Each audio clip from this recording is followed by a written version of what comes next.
Pemirsa, perdagangan saham di Bursa Efek telah dibuka. Kita akan mencermati kinerja perdagangan saham hari ini.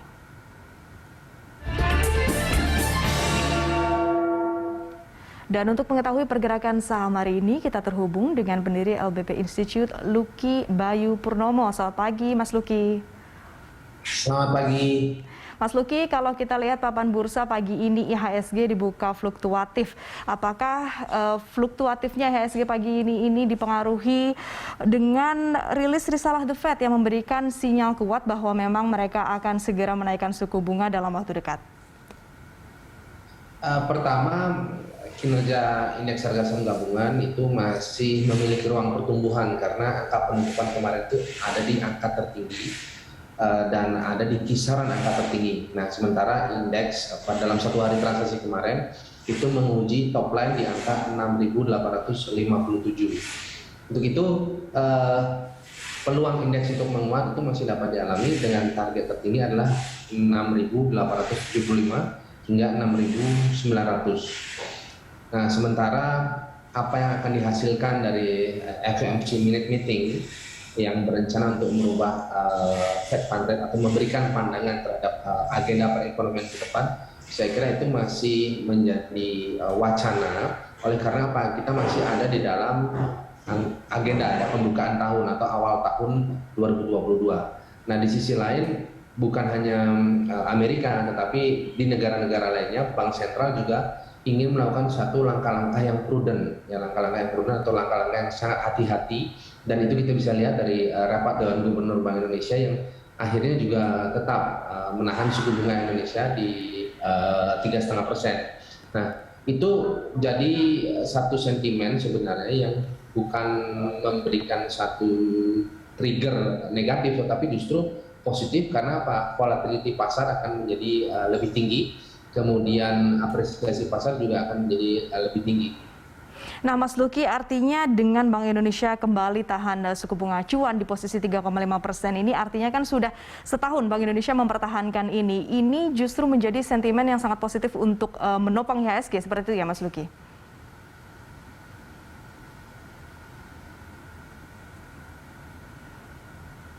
Ya, Mas Lucky, suaranya hilang, bisa diulang kembali? Ya. Capaian angka pertumbuhan ekonomi Indonesia pada kuartal keempat tahun 2022 kemarin ada di angka 5%. Nah, sebelumnya ada di angka 3,5%.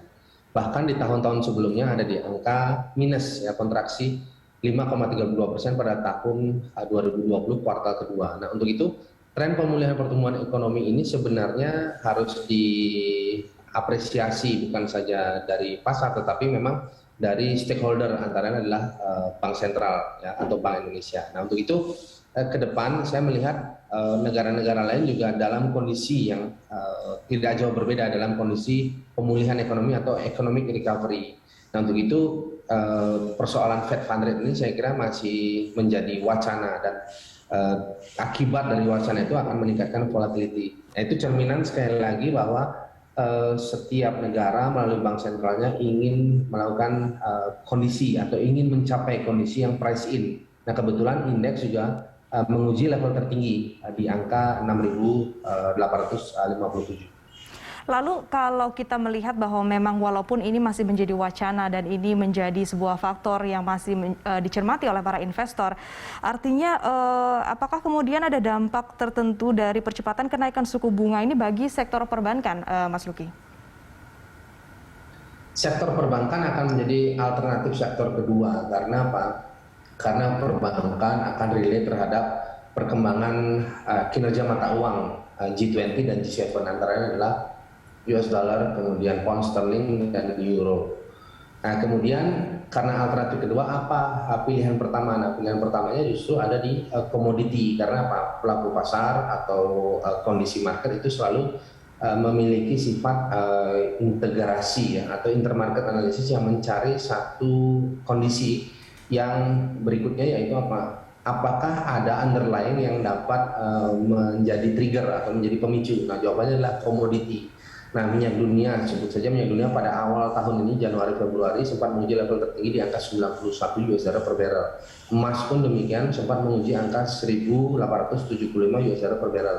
dengan angka tertinggi yang pernah dicapai sepanjang sejarah di angka 2.000 US$ per troy ounce maksud saya.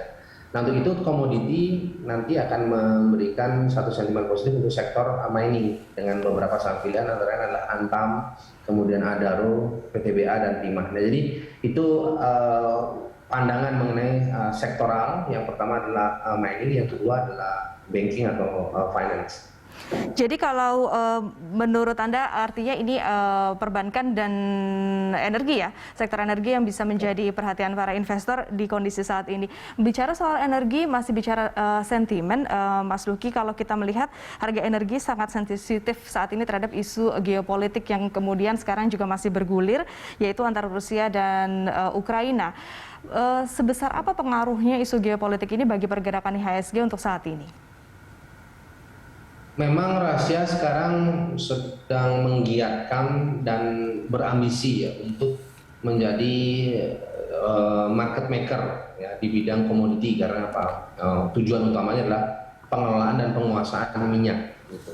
Nah, untuk itu ketika terjadinya persoalan ini, justru itu akan mendorong volatilitas harga minyak akan menjadi lebih tinggi gitu.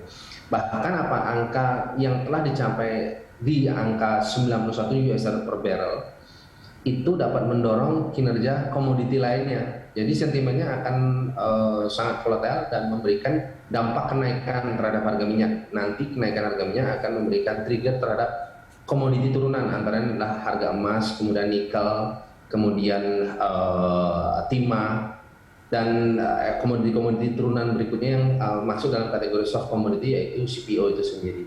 Jadi itu dampak mengenai proses atau satu kondisi yang ada di pergerakan harga minyak dunia sehubungan dengan peristiwa ini. Baik, Mas Luki, sekarang kita bergeser ke rekomendasi saham. BRI ini akan buyback saham. Proyeksi Anda ke depan untuk BBRI seperti apa, Mas Luki? Begitu tadi Anda juga sudah mengatakan bahwa perbankan ini salah satu sektor yang pantas untuk diperhatikan dan dicermati. Pertama, bukan hanya BBRI, saya sekaligus melengkapi bahwa selain BRI adalah BMRI, kemudian selain BMRI ada BBNI. Nah, jadi ada 3, yaitu Bank Mandiri, kemudian Bank BRI, dan Bank BNI. Nah, pertama, langkah yang kita sama-sama simak pada periode sebelumnya, hasil rapat Dewan Gubernur yang tetap memutuskan suku bunga di angka 3,5% di saat yang tidak terlalu jauh, juga hasil perolehan KPDB yang berhasil menguat cukup baik. Kemudian di saat yang bersamaan rupiah juga tetap mampu bertahan di antara US dollar, ini akan memberikan sentimen positif untuk kinerja saham perbankan dengan ruang pertumbuhan itu sekitar 3,5% hingga 5% dalam jangka pendek. Untuk itu BRI, Mandiri, kemudian BNI itu menjadi pilihan transaksi untuk jangka pendek sesuai dengan sektor pilihan tadi, yaitu sektor pilihan yang kedua. Sementara sektor pilihan pertama tetap ada di sektor energi atau mining. Terakhir, Mas Luki, kalau begitu rekomendasi saham dari sektor lain apa selain tadi dari mining dan juga dari perbankan? Tentu kita harus bicara apa sektor yang harus dihindari, karena tadi saya memberikan pandangan sektor yang diperhatikan. Nah, yang dihindari sementara ini adalah properti, di mana kita tahu bahwa hasil relaksasi, kemudian hasil restrukturisasi perbankan tentu membutuhkan waktu untuk pemulihan kinerja sektor properti. Nah, sektor properti dapat dihindari untuk sementara waktu. Nah, sektor yang paling terdekat dengan sektor properti adalah basic industry, produksi semen misalkan. Nah, itu dapat dihindari. Jadi 2 sektor itu dapat dihindari, yaitu basic industry, kemudian properti. Yang diperhatikan adalah mining sector dan banking sector. Baik, terima kasih Mas Luki atas analisa dan informasinya. Pemirsa, demikian pendiri LBP Institute Luki Bayu Purnomo.